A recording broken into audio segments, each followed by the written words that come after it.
Et là, est-ce que vous m'entendez?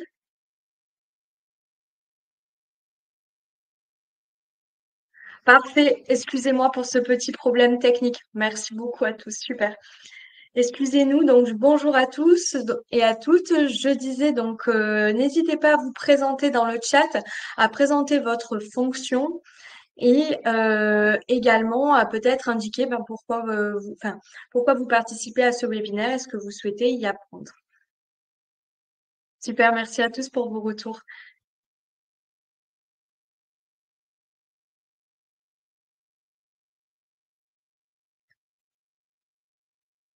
On va encore attendre quelques minutes pour que tout le monde se connecte.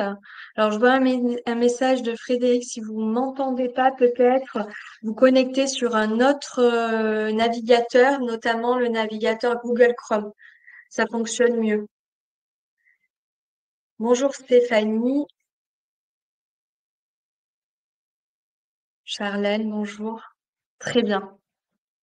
Donc aujourd'hui, nous sommes là pour un webinaire donc, de 45 minutes, comme tous les webinaires de tous les 15 jours. L'objectif, c'est de vous accompagner à apprendre à identifier les achats inclusifs dans votre entreprise. Et donc, comme je le vois là dans des messages qui sont en train de passer, effectivement, les achats inclusifs font partie des achats responsables et ça peut être une manière de développer les achats responsables de votre entreprise. Je vais commencer, comme ça je vais essayer de pas prendre de retard. Donc aujourd'hui, je suis accompagnée de Mehdi, qui sera là sur toute la partie technique et qui sera également là pour vous accompagner pour les questions-réponses. N'hésitez pas, si vous avez des questions durant ce webinaire, à les poser dans l'onglet Questions situé à gauche de l'onglet Chat. Pour ma part, pour ceux qui ne me connaissent pas, donc je suis Coralie Chaz, experte en achat responsable et fondatrice de l'entreprise Achat Co, dont l'objectif est d'accompagner les entreprises à mettre en place une démarche achat responsable à travers leurs achats. Je suis également consultante et formatrice en achat responsable, intervenante au sein de l'ITM Graduate School et également PPA, une école de commerce. Je suis également experte en achat socialement responsable, donc j'accompagne les entreprises à travers des webinaires comme aujourd'hui à développer leur démarche d'achat inclusif et d'achat socialement responsable.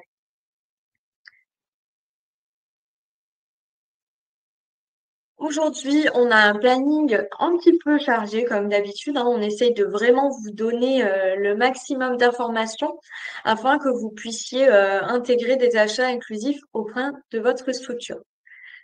Le petit, on va dire, b.a.-ba des webinaires, c'est reprendre la notion des achats inclusifs pour ceux qui ne la connaissent pas.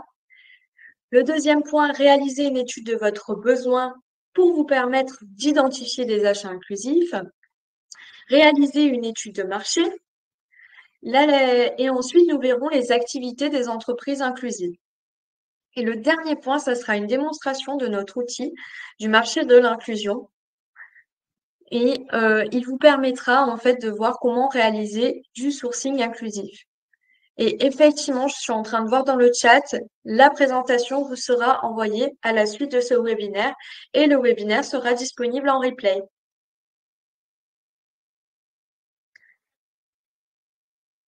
Écoutez, il est 11h06, on va commencer. Vous êtes environ 50 participants, ce qui est pas mal, hein, surtout qu'on approche l'été et les vacances, donc c'est très très bien. Hop, excusez-moi. Donc, les achats inclusifs, qu'est-ce que c'est? Un achat inclusif, c'est un achat qui est réalisé auprès d'une structure favorisant le retour à l'emploi des personnes qui sont éloignées. Qui sont les personnes éloignées de l'emploi? On a identifié 4 profils types. On peut avoir des jeunes de moins de 26 ans en difficulté qui n'ont pas eu l'opportunité malheureusement de faire des études, de trouver un travail qui leur convienne, qui ont rencontré des difficultés durant leur jeunesse, etc. Nous avons également les travailleurs handicapés. Ça peut être des personnes soit en situation de handicap dès la naissance ou malheureusement une personne qui a rencontré un accident de la vie et qui a maintenant un handicap. On parle beaucoup aussi des handicaps qu'on ne voit pas. Ça peut être ce type-là également. Troisième catégorie, nous avons les chômeurs de longue durée. Ça peut être une personne qui a perdu son emploi suite à un contexte économique, ou également une personne en reconversion, ou quelqu'un qui essaye de créer son entreprise et qui malheureusement prend du temps à démarrer. Donc c'est toute personne qui est au chômage de manière assez longue. Et le dernier profil cible, c'est les personnes bénéficiaires des minima sociaux, donc qui ont peut-être des salaires pas suffisants et qui du coup bénéficient d'aides, comme la CAF, les APL, en fait tout ce système social. Quelques chiffres clés donc du marché de l'inclusion. En France aujourd'hui, on compte environ 2,9 millions de personnes éloignées de l'emploi. C'est quand même assez important, sachant que nous sommes actuellement 67 millions. Donc, je vous laisse faire un petit peu le ratio du nombre de personnes éloignées de l'emploi. Et je suis sûre que même si vous réfléchissez, on connaît tous une personne de près ou de loin qui fait partie de ces personnes-là, de personnes éloignées de l'emploi. On a aussi donc seulement 22% des entreprises qui intègrent des travailleurs handicapés. Donc, ce qui reste très peu lorsqu'on connaît le nombre d'entreprises qu'il existe en France aujourd'hui, c'est vraiment très très peu. Et le dernier point, la proposition que vous fait le marché de l'inclusion, c'est de vous proposer un panel de plus de 6500 fournisseurs inclusifs sur le marché de l'inclusion. L'objectif du marché de l'inclusion, c'est de mettre en relation les acheteurs et les fournisseurs afin que ça crée, on va dire, entre guillemets, un match et que l'acheteur puisse réaliser des achats socialement responsables et que le fournisseur ou la structure inclusive puisse développer son économie et qu'elle puisse devenir aussi une entreprise avec une économie stable, développer sa stratégie commerciale, etc. Les défis de demain, en ce qui concerne le marché de l'inclusion, c'est la lutte contre le chômage. On le sait, le chômage augmente, surtout le point qui a été essentiel ces dernières années, c'est l'inflation, le contexte avec le contexte sanitaire. Donc lutter contre le chômage afin de limiter l'exclusion sociale et voire de la réduire et de l'éliminer et de réduire cette pauvreté. Le deuxième point, c'est développer l'économie des structures inclusives. Comme je l'ai indiqué précédemment, les structures inclusives, aujourd'hui, elles existent, hein, comme je disais, sur le marché de l'inclusion où on compte plus de 6500 fournisseurs et on cherche activement à ce qu'elles participent. Donc, on souhaite vous proposer un panel encore plus important dans les mois à venir.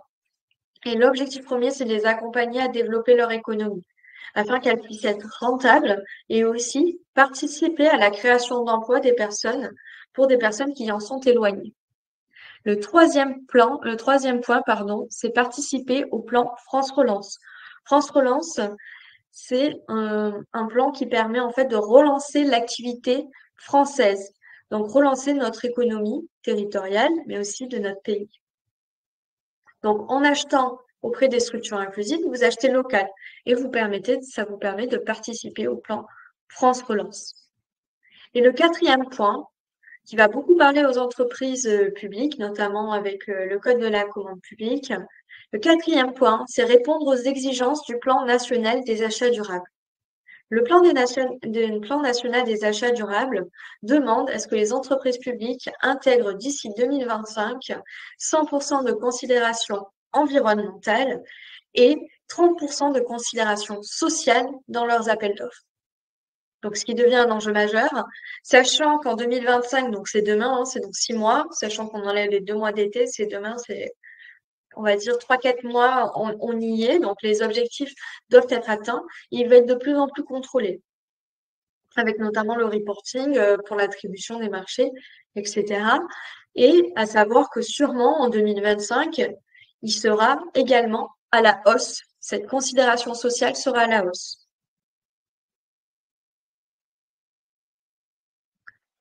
Donc, à vous, du coup, d'identifier les achats que vous pouvez réaliser de manière inclusive. Est-ce qu'il y a des questions à ce moment de la présentation? N'hésitez pas à, à indiquer vos questions dans l'onglet questions à gauche du chat. Merci. Merci Chloé. Pour le moment, donc je vois pas de questions. Je passe à la suite, donc sur la partie vraiment achat inclusif. Le webinaire d'aujourd'hui, c'est comment on peut réaliser et identifier des achats inclusifs. Le premier point, c'est l'étude de votre besoin. On connaît le processus achat de manière avec ces 8 étapes. On arrive à identifier ce processus. Et effectivement, le premier point, c'est l'étude du besoin. C'est à ce moment-là que vous allez pouvoir identifier ou non les achats inclusifs. Lorsqu'on regarde la valeur ajoutée des achats, la valeur ajoutée en tant qu'acheteur, elle se situe bien au début du processus. Vraiment au tout début, lors de l'analyse des besoins. Elle représente 100% de valeur ajoutée.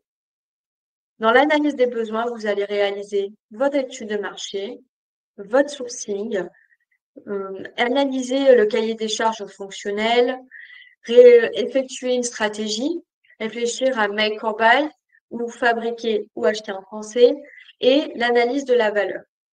C'est là que vous allez avoir une valeur ajoutée en tant qu'acheteur.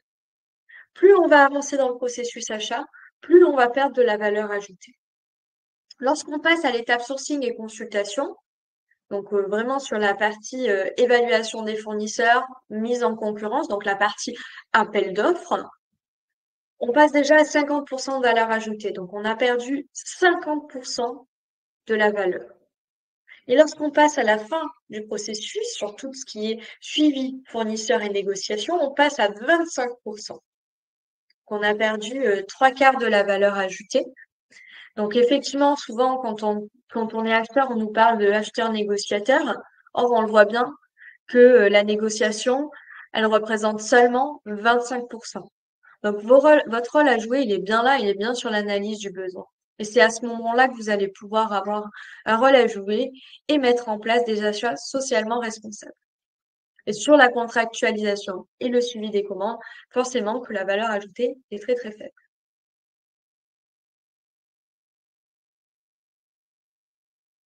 Deuxième point, définir votre besoin, ça va vous permettre de faire des gains.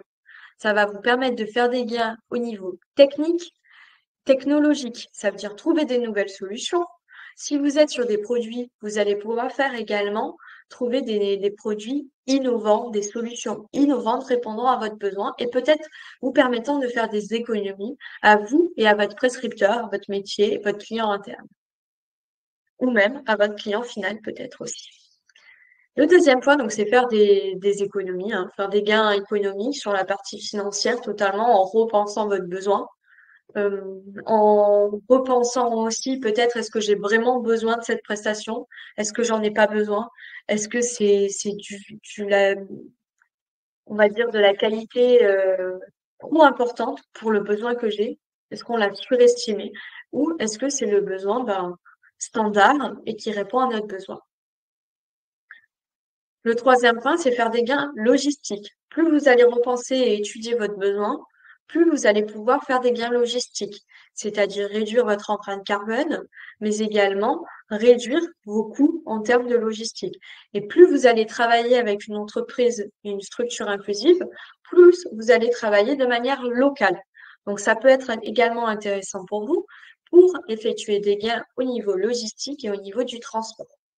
Et avec le sujet important également, réduire votre empreinte carbone. Et le dernier point, ça va être faire des liens au niveau sociaux et environnementaux.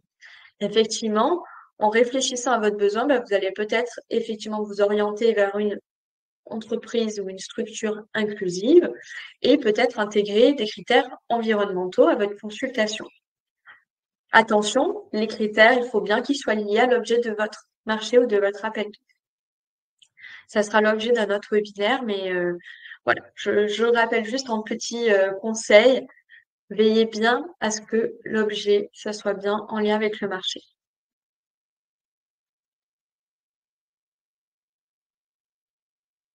Établir un cahier des charges fonctionnel, c'est le troisième outil qui me paraît important pour identifier les achats inclusifs. Est-ce que vous avez déjà mis en place un cahier des charges fonctionnel?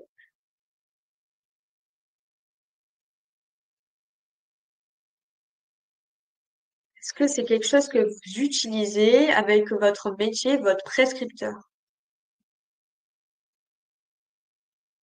Non, pas encore. Ben, justement, je vais vous l'apprendre peut-être que, et je l'espère que vous l'utiliserez avec votre prescripteur. Alors oui, Amandine, je vois un CCTP. Effectivement, le CCTP, c'est le cahier des charges techniques et particuliers, cahier des clauses techniques et particulières, pardon. Mais le cahier des charges fonctionnel, ça va être vraiment lorsque vous allez revoir les exigences de votre client interne et vous allez étudier son besoin.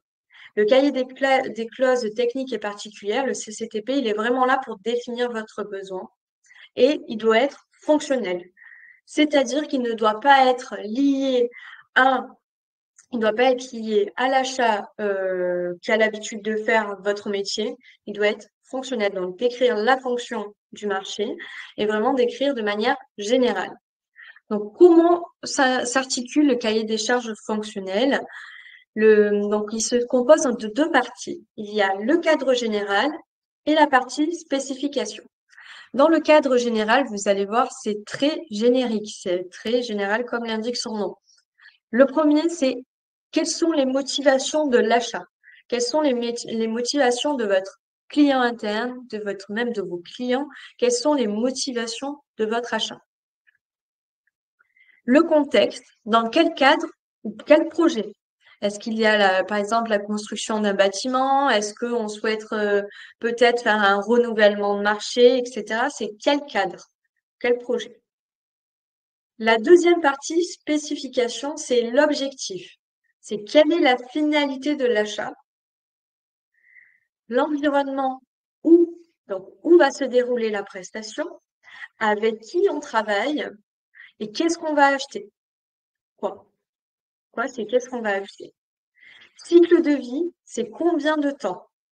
Combien de temps souhaitez-vous intégrer cette prestation? Est-ce que c'est sur plusieurs années? Est-ce que c'est un marché ordinaire où on va en avoir besoin de manière ponctuelle? Ou est-ce que c'est quelque chose dont on va avoir besoin tous les ans? Le périmètre. Donc, est-ce que c'est un bâtiment, plusieurs bâtiments? Est-ce que c'est partout en France? Est-ce que c'est plusieurs parties d'un bâtiment? Le périmètre. Fonction pour faire quoi? Quelle est la fonction de votre achat? Et le dernier point, c'est les contraintes. Les contraintes liées à l'achat, mais également liées à votre entreprise. Le cahier des charges fonctionnel, il est vraiment là pour avoir en fait une image globale de ce qu'on souhaite acheter. Mais il est beaucoup plus court qu'un CCTP pour répondre à la question de tout à l'heure, où il va être plutôt, le CCTP va être très clair avec toutes les informations. Le cahier de charges fonctionnel, il est vraiment là pour voir si vous avez compris le besoin de votre client et aussi pour échanger avec lui sur chaque partie, par exemple, sur le périmètre, sur le temps, sur les fonctions, échanger avec lui si tout est utile et si on peut le modifier. Et c'est à ce moment-là, en fait, lors de cette revue du cahier des charges fonctionnelles, que vous allez pouvoir voir s'il est possible d'identifier ou pas un achat inclusif et peut-être travailler avec des structures inclusives et réserver ou pas peut-être un marché.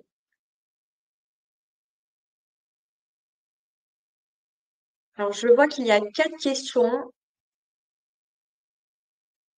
Hop.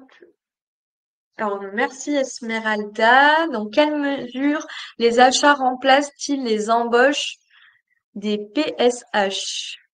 Alors, les achats, ils remplacent pas les embauches, hein, qu'on soit clairement sur le principe. L'objectif du marché de l'inclusion, on a tous le même, on a le même que les structures inclusives, c'est de développer les emplois pour les personnes qui en sont éloignées. On ne veut pas remplacer des embauches, c'est juste aussi le point de vue de se dire qu'en réalisant des achats auprès des structures inclusives, ben, on va permettre la création d'emplois.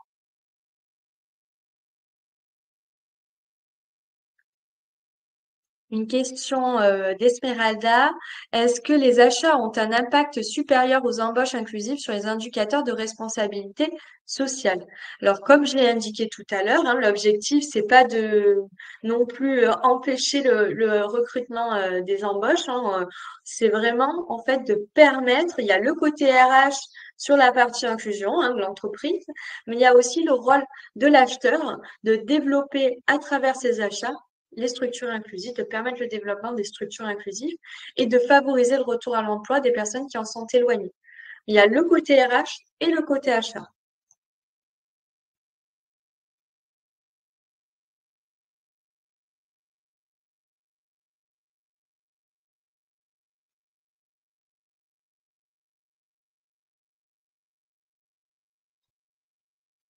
Et Esmeralda, quel est l'intérêt des achats inclusifs? L'intérêt des achats inclusifs, c'est de effectivement donc développer les achats, permettre aux structures de l'inclusion de développer leur partie commerciale pour qu'elles puissent créer des emplois et avoir une démarche socialement responsable aussi.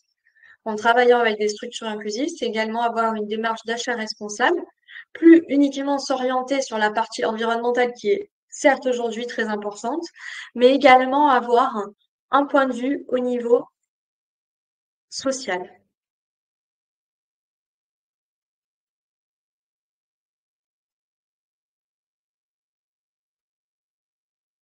Alors, je vois une question de Régine.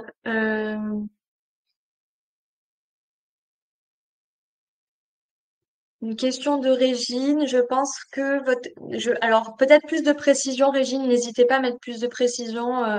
Ne semble pas comprendre la question. Je suis désolée. N'hésitez pas à préciser. Et une dernière question de Nina. Comment pourrait-on favoriser l'emploi des seniors? Pareil, n'hésitez pas, il y a beaucoup de structures inclusives hein, pour avoir travaillé avec certaines qui, euh, enfin, au sein de leur entreprise, développent l'emploi des seniors et mettent à disposition à travers leurs prestations. Par exemple, j'ai l'exemple avec de la conciergerie d'entreprise où c'est une personne, pour l'un des clients, qui est une personne senior. Donc, ça peut être des solutions. Et ensuite, vous pouvez mettre des considérations sociales. Ça, on le verra dans un prochain webinaire où vous pouvez demander, par exemple, bah, quel est le taux d'emploi des seniors dans votre entreprise. Et ça, déjà, ça peut permettre aussi aux entreprises de se questionner. Et c'est une considération sociale pour le coup. Écoutez, je ne vois pas d'autres questions, donc on va passer à la suite. Merci à tous pour ces questions. Déjà, c'était très intéressant. Donc, le deuxième point sur l'analyse du marché. Donc, on a vu que la première étape pour identifier des achats inclusifs, c'est l'étude du besoin. Le deuxième point, c'est l'analyse du marché. Donc, si vous voyez bien, on suit en fait hein, le processus achat et on est bien au début de la partie de la valeur ajoutée des acheteurs. Réaliser une étude de marché, je ne sais pas si vous avez l'occasion de le faire. Des fois, on est sous contrainte. Donc, je sais qu'on a moins le temps de le faire que d'autres, mais c'est quand même important parce que ça va être cette étude qui va vous dire ce qui existe actuellement sur le marché et si vous pouvez intégrer des structures inclusives dans votre panel fournisseur ou dans votre sourcing, sourçage en français. L'étude de marché va vous permettre d'identifier les dimensions géographiques. Donc, est-ce que le marché, l'achat que vous souhaitez faire est plutôt en local, en national, en Europe ou au niveau mondial? La deuxième partie de l'étude de marché, c'est réaliser un PESTEL. Le PESTEL, c'est réaliser une étude de marché à l'aide donc de ces 6 lettres, hein, cet acronyme, qui permet en fait d'identifier toute la partie de votre achat, toutes les parties. Donc, on a la partie politique, environnementale, sociale, technologique, économique et légale. Ces 6 points vont permettre d'avoir une vision macro de votre achat et de voir s'il est possible, pareil, s'il y a par exemple un secteur qui est plus ou moins possible d'intégrer des structures inclusives. Le cycle de vie du marché, est-ce que c'est quelque chose de nouveau? Est-ce que c'est quelque chose qui est en croissance? Est-ce que c'est en déclin? Est-ce que, par exemple, On le voit beaucoup, je réutilise l'exemple de tout à l'heure, mais par exemple, les conciergeries d'entreprise, avec le télétravail, c'est un marché qui est en déclin. Donc, peut-être aussi, on se dit, ben, il y a de moins en moins d'entreprises classiques qui existeront, peut-être pourquoi pas s'orienter vers des structures inclusives, sachant que ça reste quand même important pour certains sites d'avoir une conciergerie d'entreprise. C'est ce que peut vous proposer le marché de l'inclusion. Il existe des entreprises et des structures inclusives pouvant réaliser des conciergeries d'entreprise. Le type de marché, est-ce que c'est un marché avec concurrentiel? Est-ce que c'est un marché oligopole? Donc, oligopole, c'est qu'il y a très peu de personnes sur le marché. On le voit beaucoup avec de la téléphonie. Ou est-ce que c'est un marché concurrentiel? Plus le marché est concurrentiel, plus vous aurez d'opportunités de mettre en concurrence également. Et ensuite, le dernier point de l'étude de marché, ça rejoint un petit peu tout à l'heure, ce qu'on a vu lors de la rédaction du cahier des charges fonctionnelles, c'est l'analyse des contraintes. Quelles vont être les contraintes liées à votre marché? Est-ce qu'il y a des réglementations à respecter? Est-ce qu'il y a des points, des besoins, peut-être des contraintes économiques, etc. Donc vraiment, identifier l'ensemble de ces points va peut-être vous permettre d'identifier votre achat inclusif. La deuxième partie, ça va être identifier les risques liés à votre achat.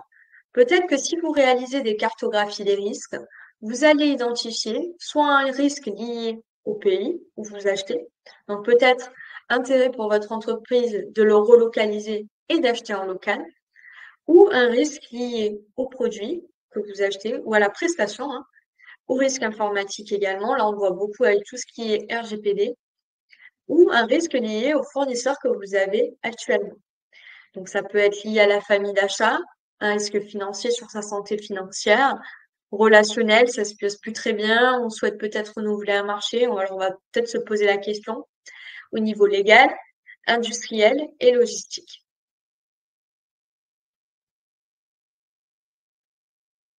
Je vois qu'il y a une question,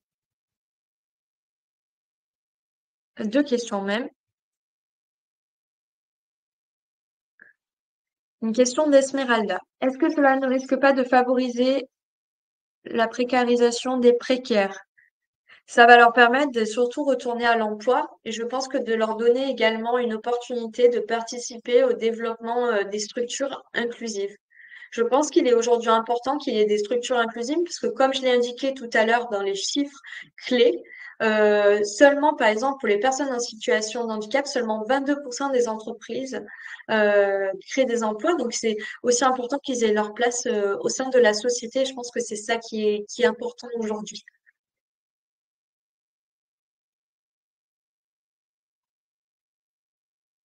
Une question de Monica. Les contraintes ne sont pas déjà indiquées dans le PESTEL. Vous pouvez, dans votre étude de marché, mais c'est juste pour mettre également en lumière l'analyse des contraintes. Vous pouvez les identifier dans le pastel en le réalisant, se dire, ah ben voilà, telle contrainte est présente, telle contrainte. Et le pastel, vous pouvez également indiquer toutes les opportunités que vous pouvez avoir. Donc, ils ne vont pas être clairement identifiés. Donc, c'est peut-être aussi à vous de voilà, rajouter une petite partie sur les contraintes. Enfin, moi, c'est le conseil que j'ai à vous donner pour également répondre aux problématiques du marché, tout en répondant aux besoins de votre prescripteur, de votre client interne ou de vos clients.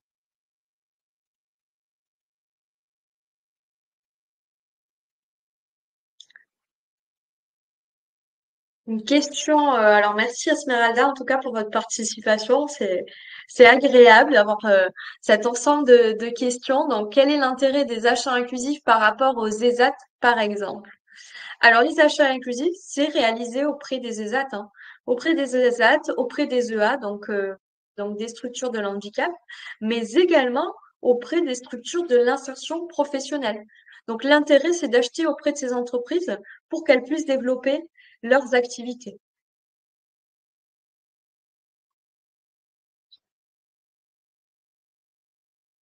Alors, je vais poursuivre. Donc, les activités des structures inclusives. Donc, à l'intérieur, juste pour petit rappel, nous avons des structures de l'insertion par l'activité économique, les SIAE, des ESAT, des EA. C'est ce que propose le marché de l'inclusion. Donc, le marché de l'inclusion, aujourd'hui, c'est plus de 6500 fournisseurs avec 20 grands secteurs d'activité parce qu'après, à l'intérieur, on a encore d'autres secteurs d'activité, ce qui fait au total 150 à peu près activités différentes que propose le marché de l'inclusion. Pourquoi je souhaitais vous montrer ça? Ça vous permettait également d'identifier les achats inclusifs possibles. En regardant en fait ce que propose le marché de l'inclusion, ça peut également vous questionner. Aujourd'hui, ce qui est une réalité pour les entreprises, on fait beaucoup appel à l'insertion pour les espaces verts. Ça, je suis sûre que une grande partie de vos entreprises font appel à ce type d'entreprise. D'ailleurs, il est mis dans le top 1, mais il y a également d'autres secteurs d'activité. On peut voir par exemple sur le médico-social, la sécurité et la prévention, sur tout ce qui est agroalimentaire. Il y a également tout ce qui est prestations intellectuelles. On n'y pense pas souvent, mais ça peut être également utilisé. Tout ce qui est recyclage et économie circulaire. Il faut savoir que les structures de l'insertion ont été en fait ont été les pionnières au niveau de l'upcycling. Donc, l'upcycling, c'est tout ce qui est recyclage, parce qu'en ayant peu de moyens, ben, elles sont arrivées à développer en fait des systèmes de recyclage et d'économie circulaire pour optimiser leur économie. Et donc ensuite, sur tout ce qui est communication, marketing également. Par exemple, le marché de l'inclusion a fait appel à des structures de l'inclusion pour faire en fait tout ce qui était les roll-up, les flyers pour nos événements ou les cartes de visite. Donc c'est également possible. Et c'est quelque chose qui peut être valorisé et donc faire partie de vos considérations sociales pour 2025.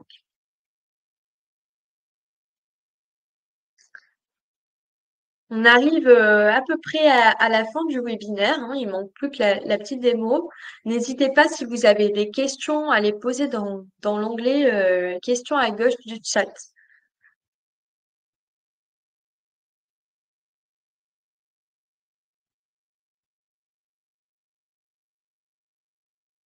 Très bien. Alors, je vais commencer la démo du marché de l'inclusion. Peut-être ça vous permettra de vous aider un petit peu à aussi identifier les achats inclusifs et à vous donner un petit modèle aussi de cas pratique. Donc, je vais partager. Hop. Alors, je vois juste qu'il y a une question qui vient de s'afficher. Je vais peut-être répondre avant, comme ça, j'essaie de gagner du temps pour la fin. Et comme ça, on essaie de terminer au maximum à 45. Donc, Amandine, une question d'Amandine. Comment pallier à la lourdeur d'accès à la commande publique et ces entreprises qui ne sont parfois pas dimensionnées pour y répondre? Très bonne question. Je suis totalement d'accord avec votre question. Effectivement, c'est l'accompagnement. En tant qu'acheteur, on a un rôle d'accompagnement auprès des structures. Donc déjà, réalisez bien votre sourcing en amont pour qu'il ait le temps à s'inscrire si vous avez une plateforme sur votre plateforme. Et ensuite de l'accompagner, alors pas l'accompagner à rédiger son appel d'offres, mais c'est aussi en les faisant participer à vos appels d'offres qu'ils vont pouvoir s'améliorer. C'est en pratiquant qu'ils vont pouvoir s'améliorer. Les panels de fournisseurs classiques, finalement, qu'est-ce qu'ils ont fait? Au début, c'était la même chose, c'était des PME, ils ont bien commencé enfin, par répondre. Et c'est peut-être pas passé toujours dès le début non plus. Ben, ça va être pareil pour les structures de l'inclusion. Et plus elles vont répondre, plus elles vont s'améliorer et plus elles vont avoir également de la méthode pour répondre aux, euh, aux appels d'offres publics. Mais je suis d'accord, c'est très lourd, mais pour moi, c'est pas un frein si on est là pour les accompagner et qu'ils puissent avoir leur chance, sachant que l'un des règles de la commande publique, c'est l'égalité de traitement et le libre accès à la commande publique. Donc aussi, c'est penser à ça. Et je pense qu'en plus, on le voit, hein, ça va être de plus en plus développé. Et si on demande des considérations sociales actuellement, c'est aussi un souhait à ce que les structures de l'inclusion se développent. Et c'est en leur permettant l'accès, peut-être aussi elles auront la chance de remporter ce marché-là. Elles pourront développer leur chiffre d'affaires, hein, vu qu'on est sur des appels d'offres publics, c'est en général de 3 à 5 ans, et elles pourront développer leur appel d'offres sur 3 à 5 ans et donc sécuriser une partie de leur chiffre d'affaires. Ce qui est important pour elles pour recruter, créer de l'emploi, pour répondre aux questions de tout à l'heure, et pouvoir développer leur activité économique. Et c'est peut-être aussi, juste un dernier point, parce que en même temps je réfléchis, je suis désolée, mais peut-être aussi réfléchir à vraiment au cahier des charges fonctionnelles et arrêter d'orienter, je dirais, directement sur la qualité de qu'on avait, qui est peut-être de la surqualité, donc parfois n'est pas justifiée. Bien sûr, à valider avec votre métier.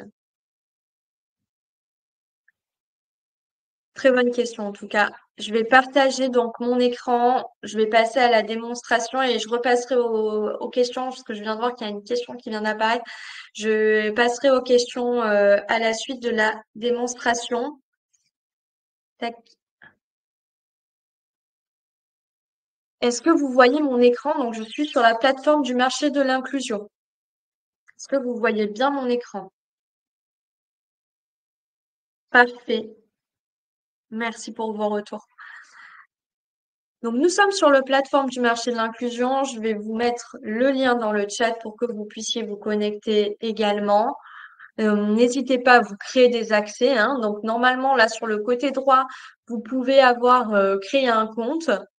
Ici, moi, je me suis déjà connectée pour que ça soit plus simple pour la démonstration. Hop. Donc, vous voyez, donc j'ai mon tableau de bord. Mes favoris, ça, c'est les entreprises que vous pouvez mettre en favoris, votre profil et des connexions.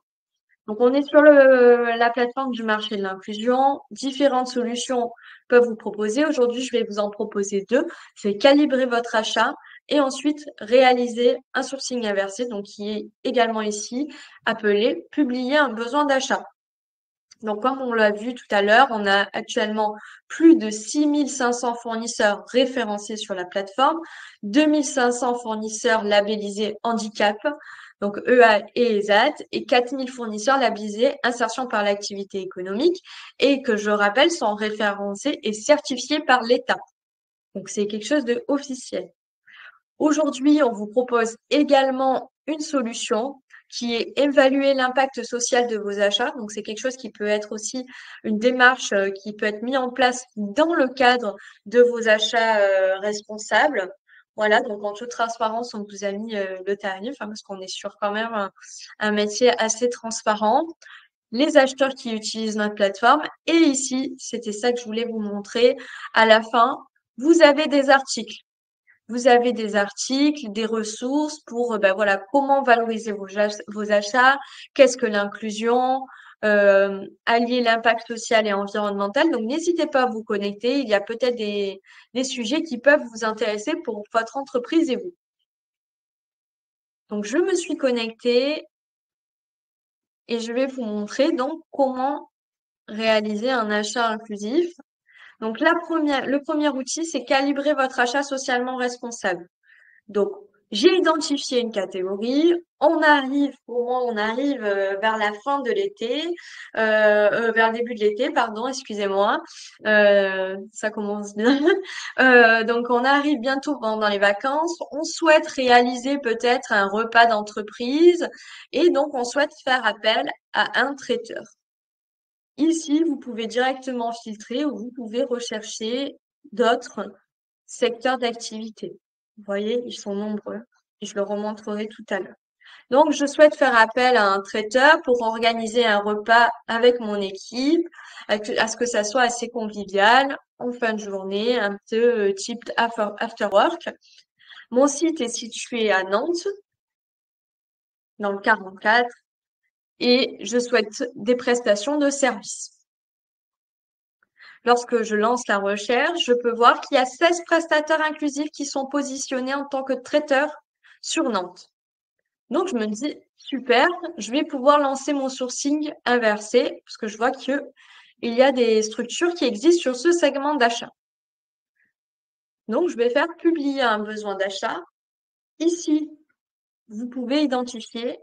Juste, vous allez voir comme quoi c'est très rapide. Il est 11h41 et vous allez voir, ça va nous prendre environ 5 à 10 minutes pour réaliser le sourcing.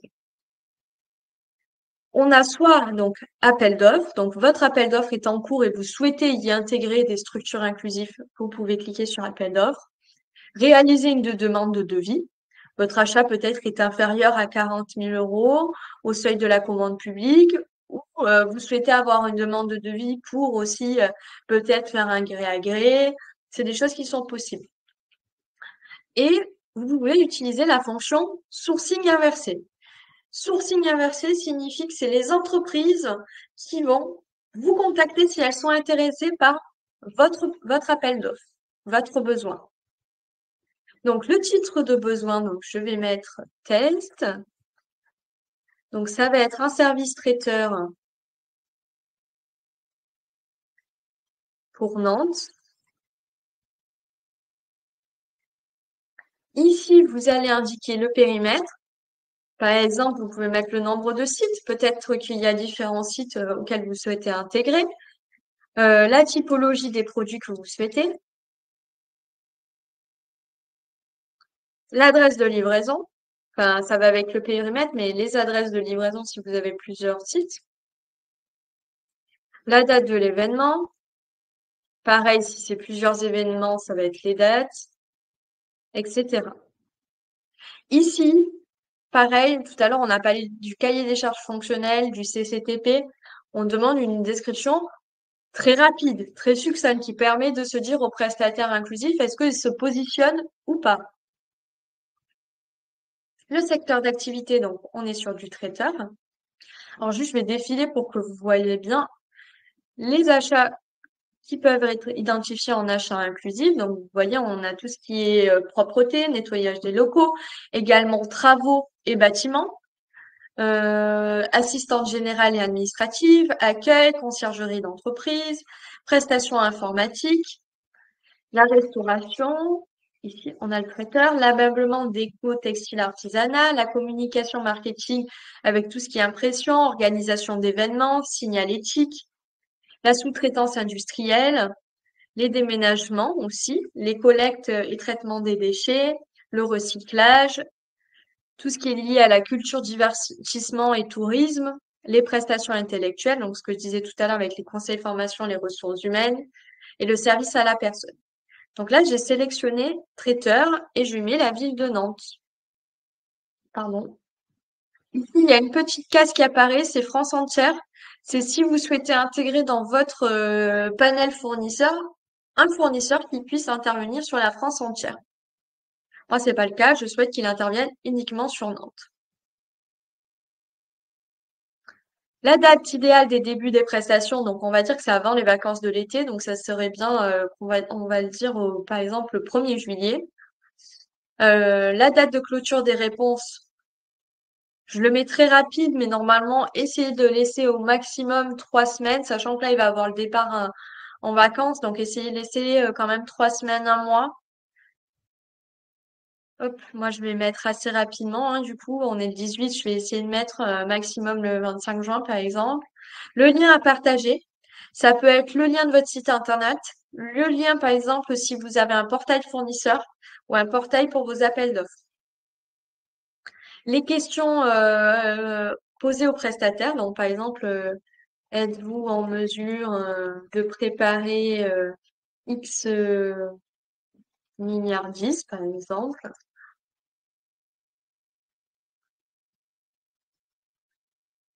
Organisez-vous la livraison?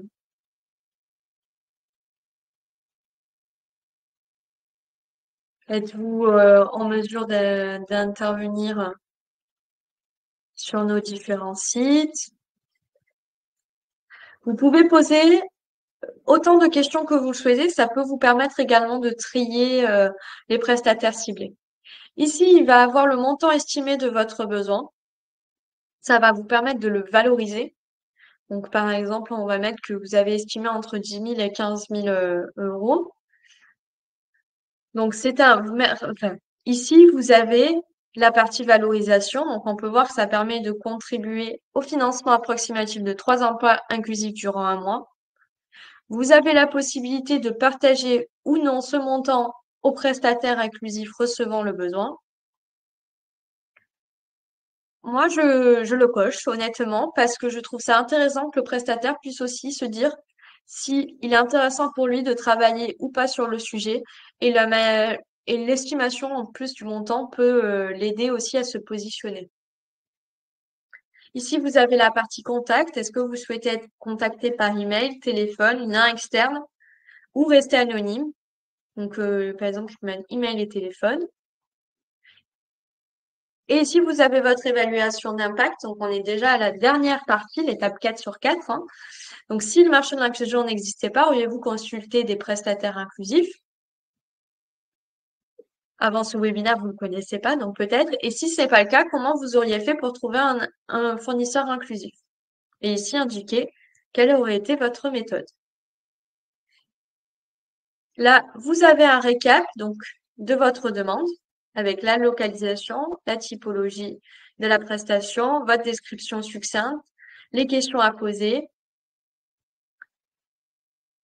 et le montant du marché et si vous souhaitez le partager ou pas. Et ici, vous cliquez sur publier et diffuser.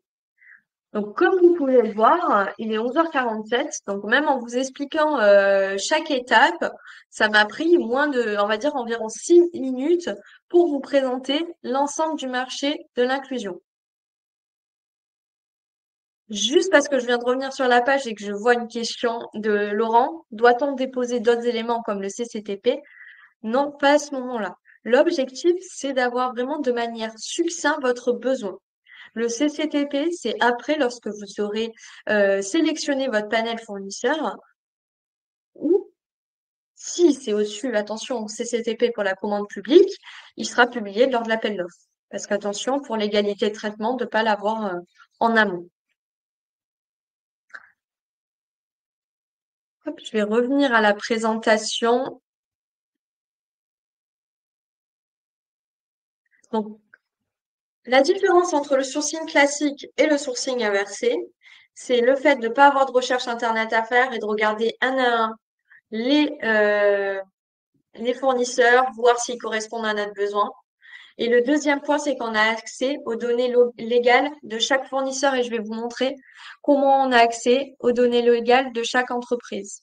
Vous allez voir, elles sont référencées et ça permet quand même d'avoir directement accès à l'ensemble des données.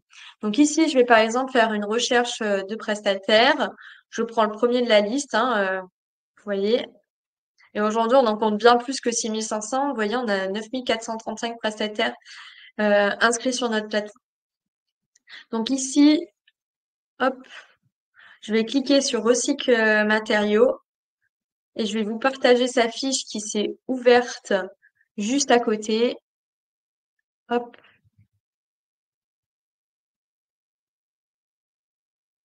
Et ici, on a la fiche qui s'est ouverte. Vous avez l'année de création, le SIRET. Alors, certains ont renseigné leur chiffre d'affaires. De toute manière, c'est les données légales. Le salarié permanent, les salariés en insertion, la présentation du prestataire, les secteurs d'activité, les détails des prestations effectuées. Et ici, si vous voulez avoir accès à cette page et avoir plus de données également administratives et financières, vous avez accès en fait directement à l'annuaire des entreprises proposé par notre gouvernement. Donc, ça permet d'avoir accès aux données légales et de pas aller les chercher un à un sur des sites, sur différents sites internet qu'on connaît. On publie, comme j'ai pu vous le montrer, en 5 et 10 minutes, hein. Ça m'a pris exactement 6 minutes. C'est les fournisseurs qui vous contactent et c'est pas vous qui les contactez à chaque fois. Dès que vous en trouvez un, vous contactez, vous expliquez votre besoin d'achat et du coup, vous présentez uniquement une seule fois votre projet d'achat. Donc, ça vous permet quand même de vous faire gagner pas mal de temps. Alors, je vois qu'il y a eu des questions, hop, depuis notre présentation. Alors, une question de Jean-Luc.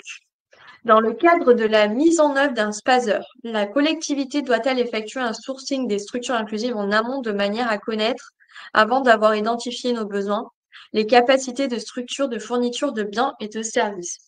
Donc, effectivement, alors je vois deux questions, hein. Donc, je vois la question du spazer, effectivement, dans le spazer, il y a aussi, on va dire, la volonté d'intégrer de l'insertion professionnelle et donc des achats inclusifs.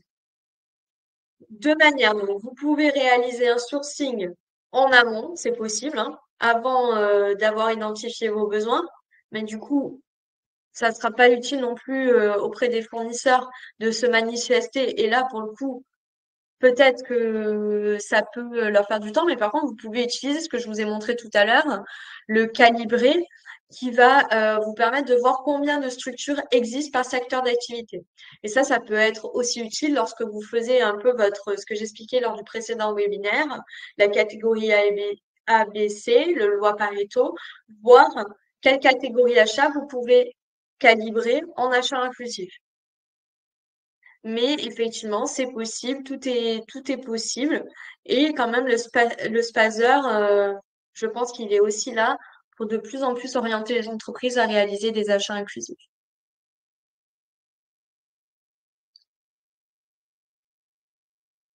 Une question d'Amandine. Dans le cadre d'un appel d'offres, un soumissionnaire affirme dédier un pourcentage d'effectifs en insertion professionnelle lors de l'exécution du futur marché public. Comment contrôler, vérifier lors de l'analyse des offres lors de l'exécution? Alors, lors de l'exécution, réunion, alors il y a pareil, il y aura un webinaire sur le sujet, sur le suivi des achats inclusifs. Ça va être l'un des derniers webinaires, parce que j'avance sur tout le processus achat. Mais pareil, peut-être mettre en place des indicateurs, des réunions, et pour pouvoir contrôler et vérifier. Et demander des documents aussi de contrôle. Parce que de toute manière, ces informations, vous devez aussi les remonter. Donc, important pour vous de savoir comment ils travaillent et est-ce que ça a vraiment permis de développer la création d'emplois et est-ce que c'est vraiment l'effectif en insertion professionnelle qui y travaille. Mais je vous invite à participer au webinaire dédié sur le sujet, sur le suivi des achats inclusifs.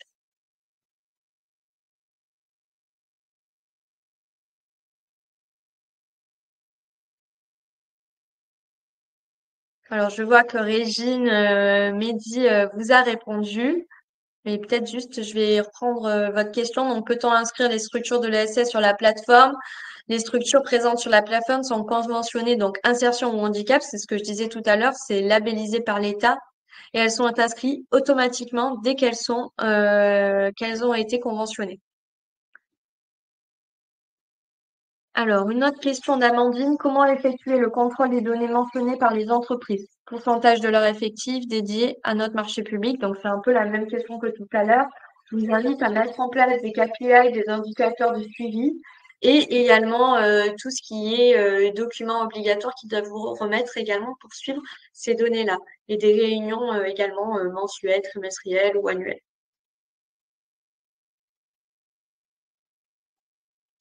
Une question de Léa, donc plus sur la partie du fonctionnement du webinaire. Donc, comment peut-on trouver tous les replays des webinaires?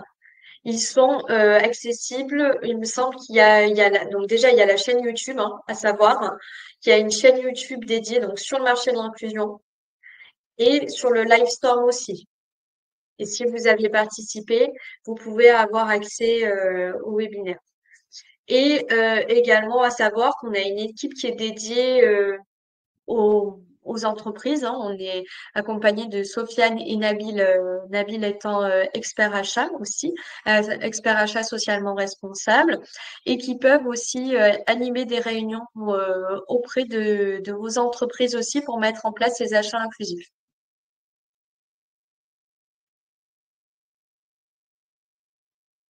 Et Stéphanie, votre question, effectivement, grand spoil.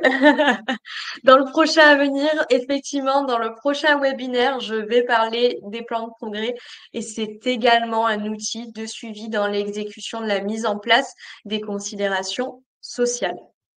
Effectivement, ça peut être un outil totalement et il sera présenté lors des prochains webinaires. Là, on est vraiment, en fait, si vous voulez, si vous reprenez le processus achat, on est vraiment sur l'étude du besoin, l'identification des besoins.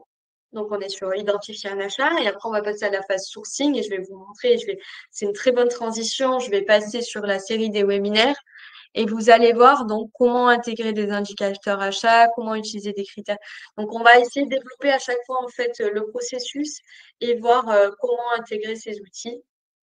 Et effectivement, pour répondre à la question de Stéphanie, comment recevoir les diaporamas, vous allez recevoir un lien avec la présentation des webinaires.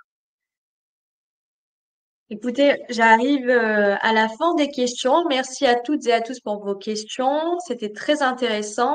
En ce qui concerne donc les prochains webinaires, le prochain c'est le 2 juillet 2024. Donc le sujet, ça sera sourcer des fournisseurs inclusifs.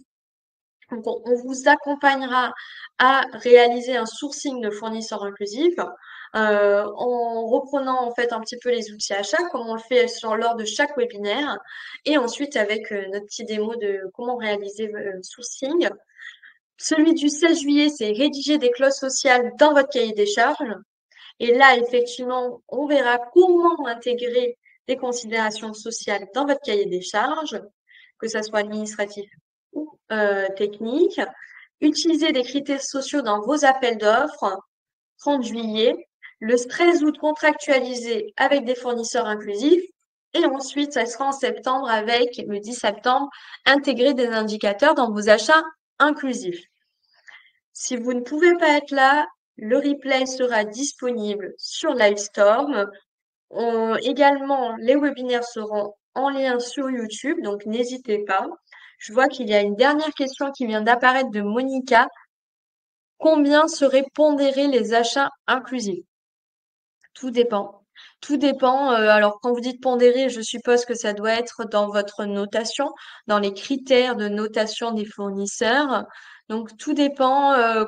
Quelle est l'importance pour votre entreprise? Quelle est l'importance et le lien avec votre achat? Euh, Ça peut être, tout dépend. Tout dépend comment vous souhaitez l'intégrer.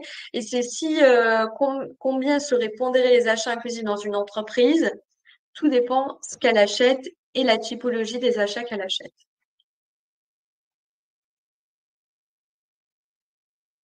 Laurent, euh, donc c'est un outil qui sert à faire des recherches sur des entreprises qui pratiquent l'achat inclusif afin de lancer la procédure. Alors, je me suis peut-être pas très bien exprimée. Le marché de l'inclusion, c'est un site, une plateforme de mise en relation entre structures inclusives et acheteurs. Ça vous permet d'avoir des fournisseurs qui répondent à votre besoin d'achat et pas de lancer. En fait, ça permet vraiment de faire, soit de rechercher des entreprises qui sont structures de l'insertion, ou soit en fait, travailler avec des structures de l'insertion en tant qu'acteur. Et côté structure de l'insertion, ça permet de travailler avec des acheteurs et de développer en fait leur partie commerciale.